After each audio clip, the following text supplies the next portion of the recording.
beta anak dari Pasangan Hati menggelar kampanye pamungkas di lapangan Lodar L, Kota Tual, Provinsi Maluku, pada Sabtu 23 November 2024. Masa yang telah memadati area sejak pagi hari seketika bersorak tatkala calon wali kota dan wakil wali kota Tual, Hari Tamhar dan Alia Sayuti Asyatri menyapa para pendukung. Walau panas matahari capai 37 derajat, namun tidak meredakan antusiasme simpatisan untuk menutup rangkaian kampanye bersama paslon Hati. Pada momentum tersebut turut dihadiri ketua tim pemenangan, serta parpol pengusung pasangan Hati di Pilkada 2024 yakni Demokrat, Hanura, PBB, dan Gelora. Kampanye akbar tersebut dimulai dengan bazar UMKM lokal, pemeriksaan kesehatan gratis serta pentas seni dan budaya dari lintas komunitas pemuda di Kota Tual.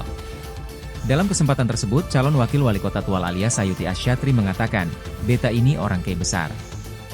Dirinya mengakui, sempat kesulitan berada di panggung kontestasi Pilkada Kota Tual. Menurutnya, jika diberikan kesempatan memimpin Kota Tual sebagai wakil wali kota, tegurlah bila salah melangkah. Pantauan tribunambon.com, nampak tribun kiri dan kanan lapangan Lodar L disesaki massa simpatisan paslon Hati. Lapangan Lodar juga digoyang oleh penampilan salah satu grup musik genre Melayu klasik asal ibu kota yakni El Corona dengan single Ikan Dalam Kolam, yang sontak membuat seluruh simpatisan berjoget ria.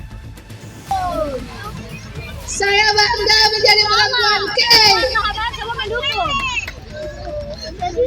Selama saya di Jakarta. Download Tribun X sekarang. Menghadirkan lokal menjadi Indonesia.